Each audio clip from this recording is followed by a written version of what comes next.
I was on my hands and knees in her basement, pretending I was only there for the cat, when Elena said the one thing that made that lie fall apart.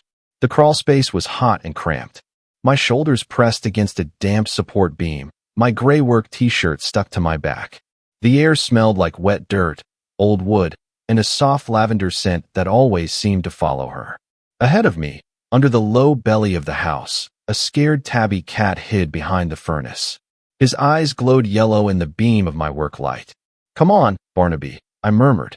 "You really don't want to live behind a furnace, buddy." Behind me, I felt Elena move closer. She was crouched low beside me. No blazer, no pearls, no TV makeup, just a white ribbed tank top and dark jeans. The kind of clothes you put on when you are done performing for everyone. Upstairs, I could hear people walking back and forth.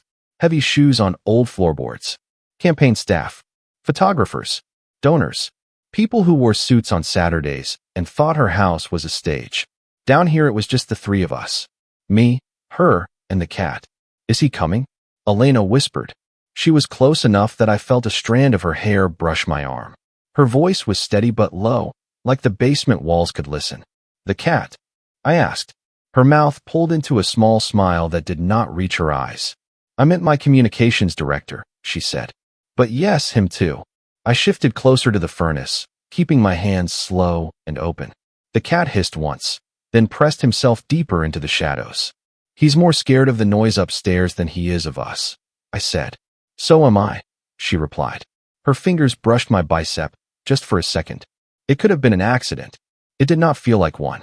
My skin tightened like I had touched a live wire. I looked back at her. On TV, Councilwoman Elena Rossetti always looked perfect. Sharp jaw, perfect posture, the woman running for mayor who could handle anything. Down here, in the yellow light, she looked like she had not taken a full breath in months. "Elena," I said. "Declan," she answered, and the way she said my name made my chest feel too small. Her eyes were not on the cat anymore. They were on me. "You didn't come down here for the cat," she whispered. Before I could answer, a door slammed upstairs. A man's voice rang out, too loud, too clean, like he was always talking to a crowd. "Where is Councilwoman Rossetti?" Elena's shoulders flinched at the sound. I saw the politician mask trying to slide back over her face even in the half-dark. "I did come for the cat," I lied. "Now hush." I reached deeper into the gap. For a second I grabbed only air. Then fur. Then a sudden solid weight as the tabby exploded in my hands. Claws scraped my forearm. He fought like crazy for half a second. Then he realized he was held, not trapped. "Got him," I said. Elena moved fast. She stepped in and took Barnaby from me, tucking him against her chest. The cat went still in her arms, pressed his head into her neck, and started to purr like none of this had ever happened.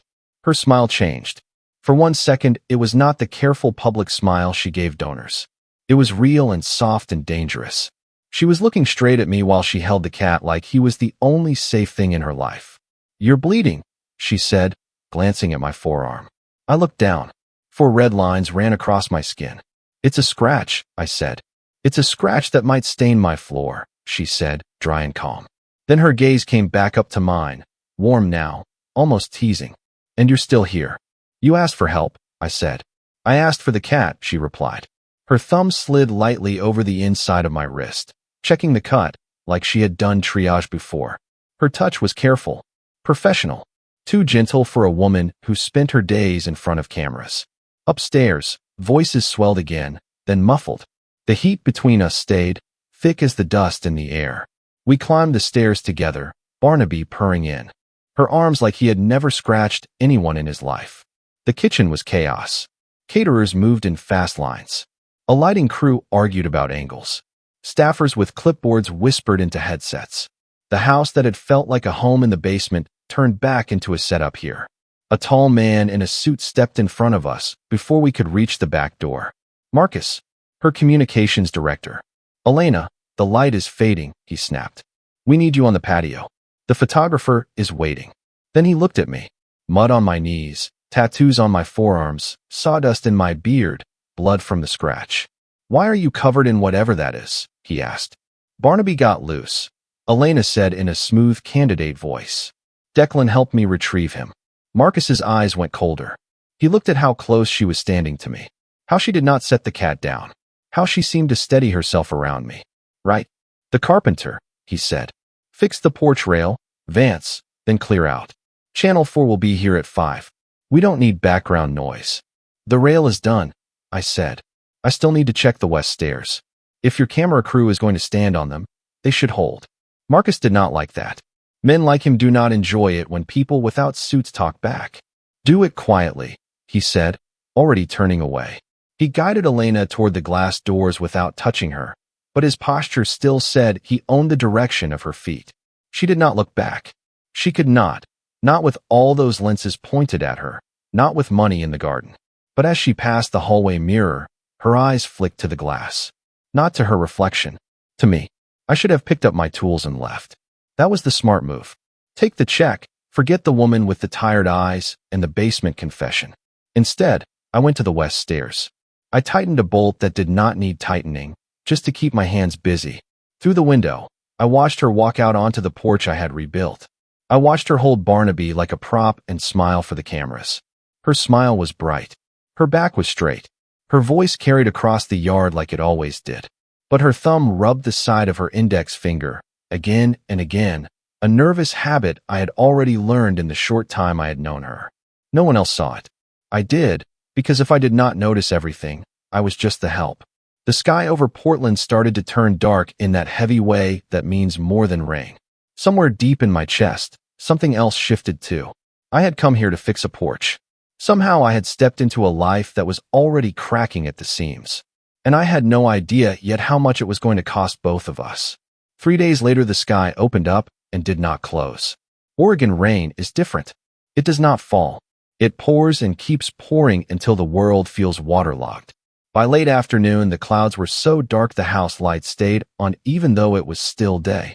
I was in the attic, finishing insulation, when the power died. 1 second, there was the hum of the furnace and the faint buzz of the lights. The next second, there was nothing but the roar of the rain on the roof. Everything went quiet in that wrong way that makes your skin crawl. I clicked on my headlamp and headed down the tight spiral stairs. The house felt hollow without the staff, like a stage after the actors go home. No voices. No phones ringing. No heels on wood. Just weather. Elena. I called. In here, she answered. Her voice came from the library. I found her sitting on the floor near the cold fireplace, still in an emerald evening gown that looked like it belonged at a hotel ballroom, not on the rug of a dark room. Her heels were kicked off to the side. A half-packed suitcase sat open on the leather armchair, clothes spilling over the edge like she had started to leave and then stopped halfway through the decision. Power line is down on the main road, I said. Sheriff says crews can't get through till morning. Roads blocked by a fallen tree.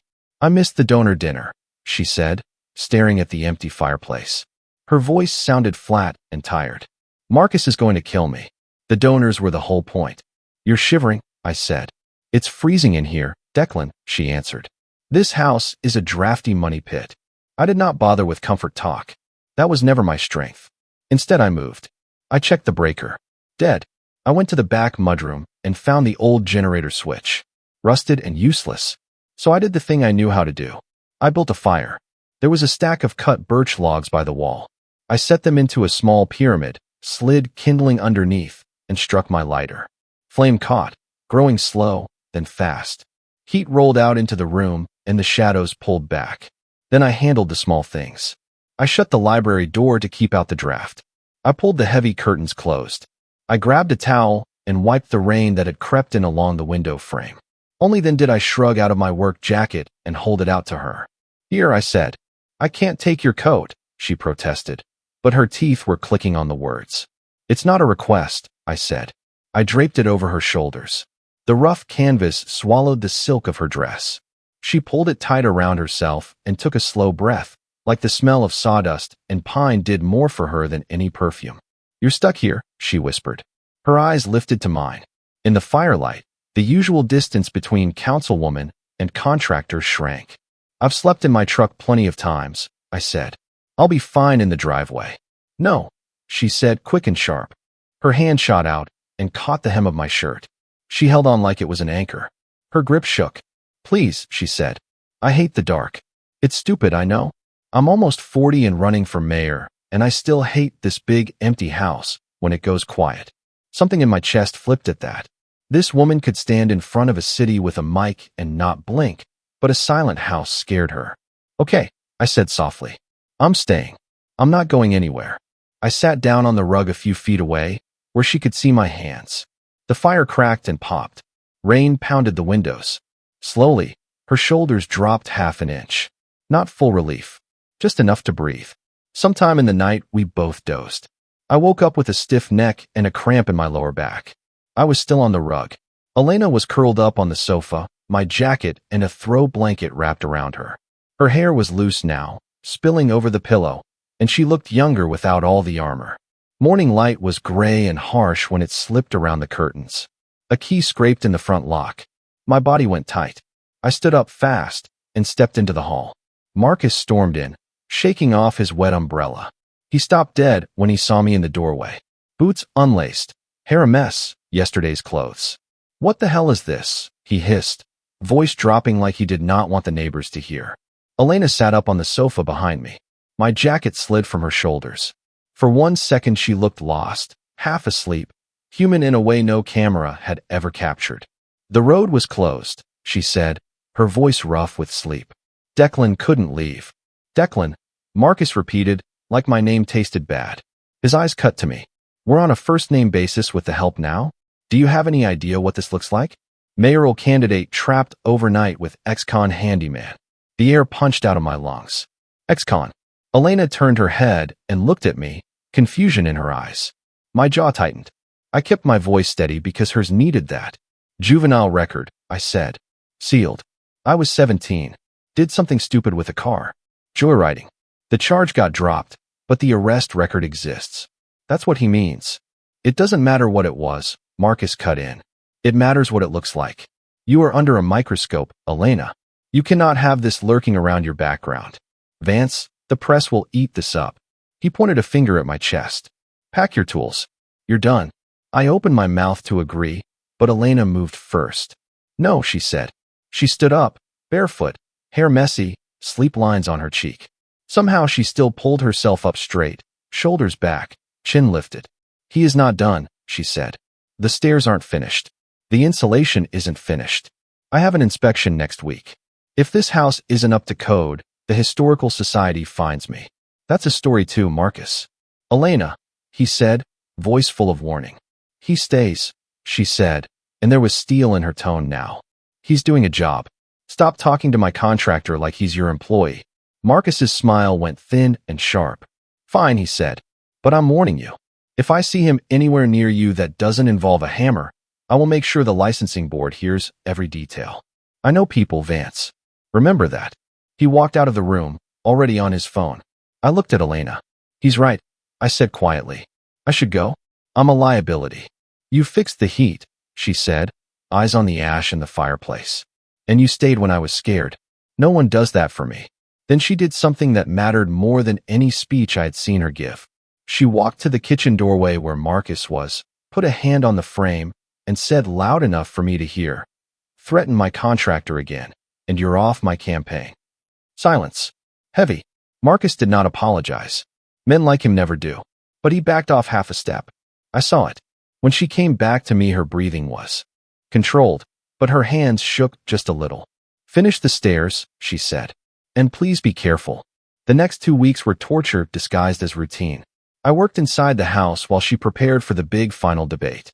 That meant we moved around each other all day. Hallway near Mrs. Passing in doorways. Shared silence in the kitchen while I grabbed tools and she grabbed tea. I learned her rhythm. She woke at 5. Hot water with lemon. Never coffee. She practiced her speeches in the hallway mirror when she thought she was alone. When she got nervous, she rubbed her thumb over the side of her index finger until the skin went pale. I stopped bringing my own lunch. Instead, I started making too much food on purpose. I made a sandwich, I said one Tuesday afternoon, leaning in the office doorway with a plate. Turkey, avocado, that spicy mustard you like. I'm not going to eat it all. She looked up from a binder full of zoning laws.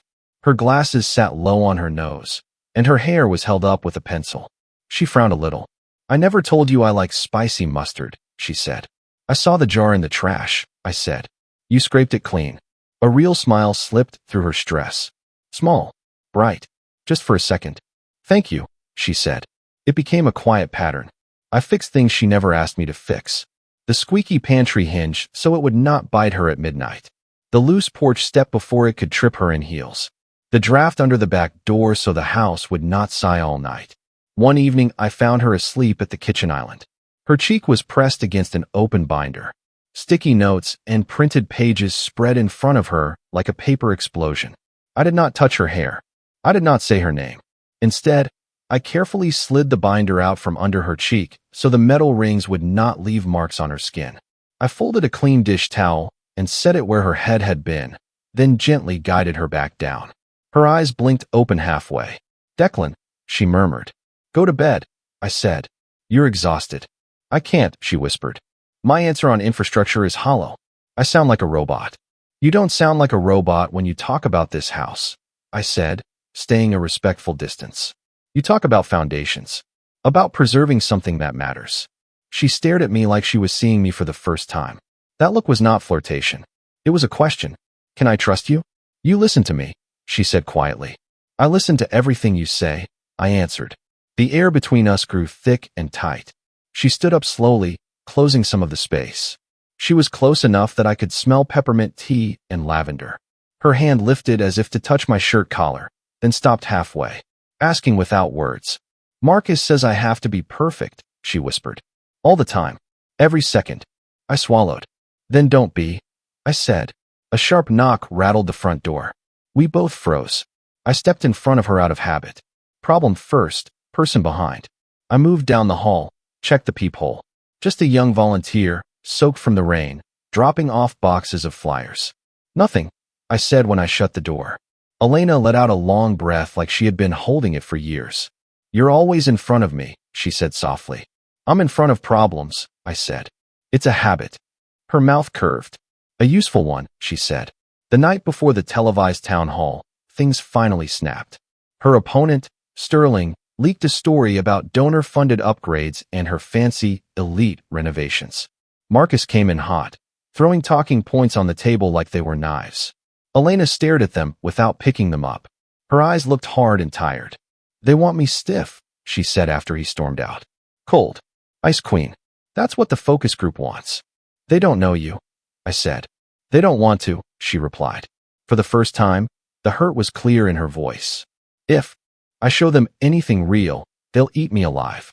Look at me, I said. She looked up. Her eyes were dark and exhausted. Angry too. You're not cold, I said. You're controlled. There's a difference. Sterling has never had to be brave in his life. You have. A tremor ran through her shoulders. She stepped closer to the counter and then, on her own, sat on the edge of it like she was done letting everyone else decide where she belonged. Say that again, she whispered. You're controlled, I said. And you're brave. Her hand closed in the front of my work shirt. Not pulling yet. Just holding on. Her eyes searched mine. I kept my hands at my sides because this had to be her choice. Tell me to stop, I said quietly. She did not look away. Don't, she said. That one word was all the permission I needed. I stepped in, put one hand at her waist, careful and firm, the other hand at her jaw, thumb resting near her cheekbone. She leaned into my touch, and the world tilted. The kiss was not polite. It was weeks of tension and held breath and late nights, and almost touching finally breaking open. She grabbed my shirt and pulled me closer like she had decided she deserved something that was just for her. I broke away for half a second, my forehead resting on hers, breathing hard. If this blows up your life, I started. It already is, she said, and kissed me again. Outside, the rain hit the windows hard. Inside, the fire in the library popped. Somewhere in the house a clock ticked, counting down to a trouble we could not yet see. For that night, I let myself stop counting. The crash did not start with a car or a fire. It started with my phone buzzing in the lumber aisle. I was at the hardware store, loading 8-foot boards onto a cart, when my screen lit up with 3 messages in a row from different numbers I had not seen in years. You seeing this? Dude, is this you? Turn on the news. A link followed. Local site. Headline in big letters. City candidate's secret handyman has violent past. They used my mugshot from when I was 17. Bad lighting, bad haircut, anger in my eyes. Under it, my name. Under that, a smaller line. Sources say Councilwoman Rossetti hired him to work inside her home. My chest went tight. My hand slipped on the wood. A board clapped down on the cart loud enough to make an old man at the end of the aisle look over. I barely heard him. I dropped the boards where they were and walked out with my heart pounding. Rain hit my face the second I stepped outside, cold and hard. I got in my truck, turned the key with hands that did not feel steady, and drove. By the time I pulled up near her street, the storm had pulled news vans into the neighborhood like sharks. Big logos on white sides. Satellite dishes. People in neat coats, talking into cameras, faces bright and hungry. I parked 2 blocks away and walked the rest. Hood up, head down, tool belt still on like armor. Declan Vance, a woman's voice called. A camera swung toward me. Did you lie on your application to work for Councilwoman Rossetti? Did she know you had a record? A man shouted. Are you two in a relationship? I did not answer. Anything I said would feed them. So I kept walking, cut through a side yard, and climbed over the back fence like I had as a stupid kid, boots slipping in mud, fingers burning on cold iron. Inside the gate, the house was too quiet. No staff cars, no caterers, no donors, just the sound of rain on the roof again and again. I went in through the mudroom door. It was unlocked. The kitchen felt wrong. The counters were bare. Papers lay scattered on the table like a storm had blown through inside as well as out.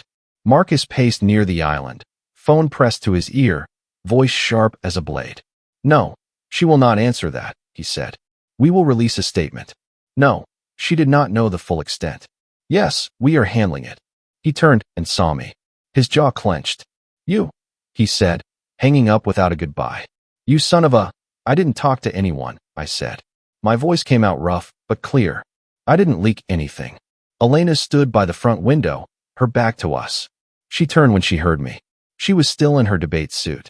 Jacket on. Hair pulled back tight again. Makeup smudged under her eyes like she had rubbed them with the back of her hand. Declan, she said. They're saying you beat someone. I held her gaze. I got into a fight when I was a kid, I said, defending my little brother. The other guy started it. He admitted it. The charge was dropped, but the arrest record stayed. That's what they're using. Marcus slapped a stack of printed pages onto the counter. Mugshot, he said. Court date. Board hearing notice. They have everything they need to make you the villain and her the fool. He looked at Elena. This is what I warned you about. Your judgment is under attack. They are tying you to him, and they are not going to stop. Who gave them this? She asked. He looked away for half a second. Opposition research is a dirty game, he said. Sterling's people have money. They dig. That half second was an answer all by itself. My gut told me he had at least opened a door for them.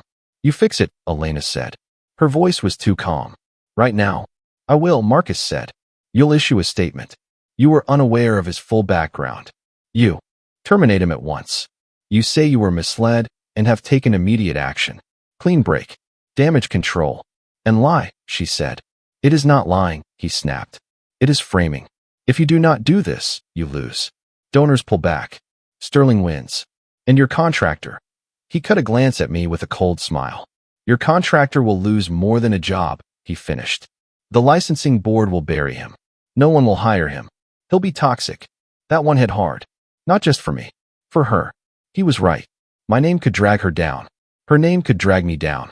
Either way, we were both standing in front of a loaded gun. I am not pressing charges, Elena said.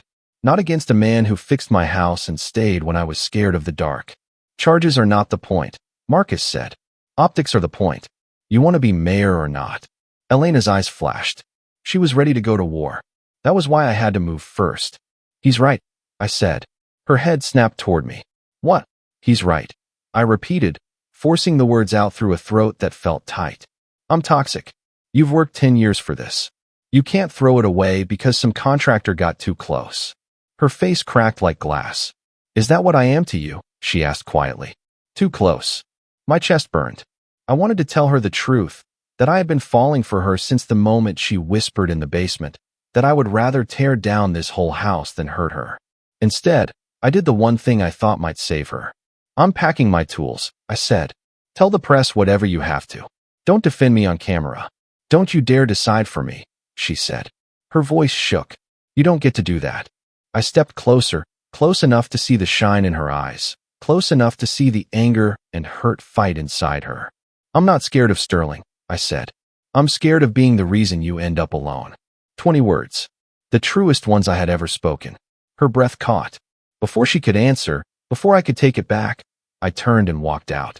If I stayed one more second, my face would tell her everything, and she would choose me over herself. I could not let her do that. I packed my truck in the rain. Toolboxes, tarps, half-used boxes of nails. The porch rail held. The west stairs did not creak. The dimmer switch in the library still slid down smooth and soft. Inside, Barnaby watched me from the window, tail flicking. When I reached the door to leave, Elena stood in the hallway with the cat in her arms. Her hands shook as she forced him into my chest. He likes you better, she said. Her voice was too calm. That was how I knew she was breaking inside. He hates cameras. Elena, I started. Just go, she said. So I did. The next 3 days felt like someone had pressed pause and fast forward at the same time. In the morning, my license application came back denied. No clear reason. Just a short line at the bottom. Character concerns noted. Application denied at this time. In the afternoon, my phone lit up with missed calls from unknown numbers and news outlets. I did not answer any of them. By the third night, I swore I would not watch the town hall. Then 9 o'clock hit, and there I was, sitting on my beat-up couch with Barnaby on my lap, staring at the TV. The debate stage was bright and cold. Elena stood behind her podium, hair tight, suit sharp, the way voters like their leaders. Sterling stood beside her with his easy smile and empty eyes. The moderator shuffled his papers. Councilwoman Rossetti, he said, your judgment has been called into question after reports that you hired a contractor with a violent criminal history to work in your home. How can voters trust you to keep this city safe when you invite a man like that into your personal space? The camera cut to Elena's face. She looked straight into the lens like it was a person, not a machine. In the front row, I saw Marcus. He held a stack of index cards. I knew the line he wanted her to say. I made a mistake. I was misled. I have fixed the issue. Elena looked down at the cards. Then she picked them up and tore them in half. The crowd sucked in a breath. Even through the TV, I could feel the shock. I didn't make a mistake, she said. Her voice was clear and steady. Declan Vance is not a criminal. He is a man who made a bad choice as a teenager and has spent every day since building things with his hands. My heart stopped. He fixed my house, she went on. He fixed my porch. He fixed things I didn't even know were broken. He never asked me for anything. Not a favor, not a shortcut, not one vote. Sterling's smile faded. Marcus's jaw clenched. And yes, Elena said, lifting her chin, I fell in love with him. The room gasped again. The moderator blinked. Someone in the back laughed in shock. The camera stayed on her face. If being mayor means judging people by their worst day instead of their best, she said, then I don't want the job. I want a city that believes in second chances. Because I needed one. And he gave it to me. Marcus stood up, saying something to a staffer, furious and sharp. Sterling tried to smile for the cameras like this was all fine. Elena did not wait for their reactions. She stepped away from the podium. The moderator tried to speak over the noise. Elena walked off stage, past the curtains, out of the frame. The station cut to a quick commercial break. Ads for cars and cereal filled the screen like nothing had just happened. I sat on the couch, my hand buried in Barnaby's fur, unable to move. My phone buzzed. One new message. From her. 2 words. The basement. I did not think. I just moved. By the time the debate came back from the commercial break, I was already in my truck. Rain hit the windshield in thin, sharp lines. I drove across town with my heart in my throat and Barnaby's fur still on my shirt. The area around the town hall was a mess. Barricades. Police tape. Crowds with signs. News vans lined up like hungry birds. I could never get near the door in time, so I turned the wheel instead and headed for the only place that felt like her. Her house. It was dark when I pulled up down the street. No porch lights. No glow from the big front windows. The gates were closed. The driveway was empty. Panic hit fast and cold. Maybe she had left. Maybe Marcus had grabbed her, put her in a car, and taken her somewhere safe to fix her story. My phone buzzed in my pocket. A text. The basement. I jumped the back fence with the same muscle memory I had as a kid. Boots slipping in wet grass. hands catching the top rail. I ran across the yard, found the bulkhead doors, and yanked them open. Cold, damp air rushed up to meet me. I took the steps 2 at a time. She was there, sitting on an overturned bucket in the middle of the basement, still in her dark debate suit. Jacket open, hair pulled back. She held a flashlight in one hand like a weapon. The old work light we had used that first night cast a warm circle across the concrete. Cardboard boxes, storage shelves, the low hum of the furnace, the smell of cedar and lavender. It was the same room where she had told me I did not come for the cat. "You're hard to find," she said. Her voice shook a little around the edges. "You walked off stage," I said, breathing hard. "You threw the election." "I won the debate," she said, and a tired smile tugged at her mouth. "Apparently, I fell in love with the carpenter is polling very high with the 18 to 35 crowd." "You're insane," I said. The relief in my voice gave me away. "I'm free," she said. She stood up slowly, like she wanted to give me a chance to run if I needed it. Then she closed the space between us anyway. Her hands came up and cupped my face. Her fingers were cold from the damp air. Her eyes searched mine, looking for any sign that I was going to push her away. I did not. "I told the truth for once," she whispered. "And for the first time, I don't care if I win or lose. I didn't want to go back to that empty house alone." "You're not going to be alone," I said. My voice came out rough. "Not if I have anything to say about it." "Good," she breathed. She kissed me. This kiss was not like the one in the kitchen. That one had been a collision. Heat, fear, need. This one was slower. Steady. Sure. A seal pressed over everything we had already risked. Her hands slid into my hair. My arms wrapped around her and pulled her in, careful but firm, like if I let go the floor might disappear. When we finally pulled apart, she rested her forehead against mine and let out a shaky laugh. "Also, Marcus tried to call me. 3 times, she said. I blocked him. That laugh hit me harder than any headline. 6 months later, the rain finally gave us a break. Spring sunlight actually showed up. The sky was a clear pale blue that almost did not look like Oregon. I stood on a ladder outside her house, painting the trim a clean white. The porch rail I had fixed held solid under my boots. The west stairs did not creak when people walked on them. Below me, Elena knelt in the garden, planting hydrangeas. Real dirt on real hands. She wore jeans and one of my old flannel shirts tied at the waist, sleeves rolled up, hair in a loose knot. Barnaby prowled the flower bed like he was supervising the whole operation. She had not won the election. She lost by a small margin, but she walked into the planning board meeting a month later and took a seat at the table there instead. She fired Marcus the day after the debate. Then she started her own firm, working on old houses in real neighborhoods instead of big speeches and fake smiles. No handlers, no scripts, no one telling her who to be. My license had been approved on appeal. I knew why. It was not just the paperwork or the lawyer. It was the way Elena had shown up at the board hearing in person, stood at the podium, and stared down 3 men who thought they knew what character meant until they met her. I rolled paint onto the last strip of trim and called down. "Barnaby is stalking the birds again. He is a menace," she said. Her voice was lighter now, less sharp, more like someone who knew where she stood. She stood up, wiped dirt off her hands, and walked over to the base of the ladder. She patted the wood once, the way you test if something will hold. "Come down," she said. "I've got 2 more feet of trim," I answered. "Come down," she repeated, softer now. There was something in her tone that made my stomach flip. I climbed down. My boots hit the grass.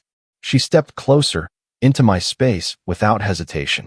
Her hand slid to my waist, warm, steady. It felt like home. "I have a new project for you," she said. "Oh yeah." I tried to sound casual and failed. "What's that?" She took my hand and lifted it. Slow, gentle. She placed my palm flat against her stomach, just below the soft line of her t-shirt. Her eyes watched my face as she did it.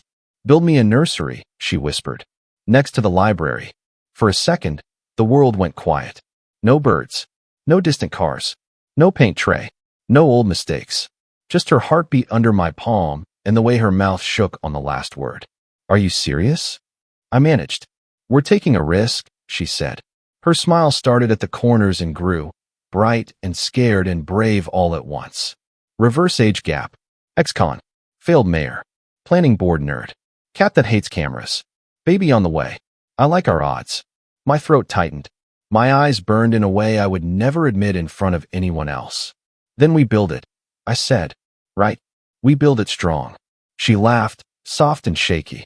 I pulled her closer, careful of the space between us now, and wrapped my arms around her like I was holding something new and fragile and strong at the same time. Barnaby brushed against our legs and meowed like he wanted in on the hug. I used to think my life was nothing but broken things I had to fix. Broken houses, broken stairs, broken records from my past.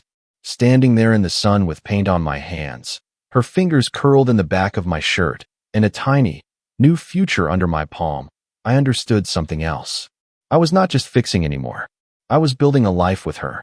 If you felt good in the story, stay with us. Like, subscribe, and join me in the next one.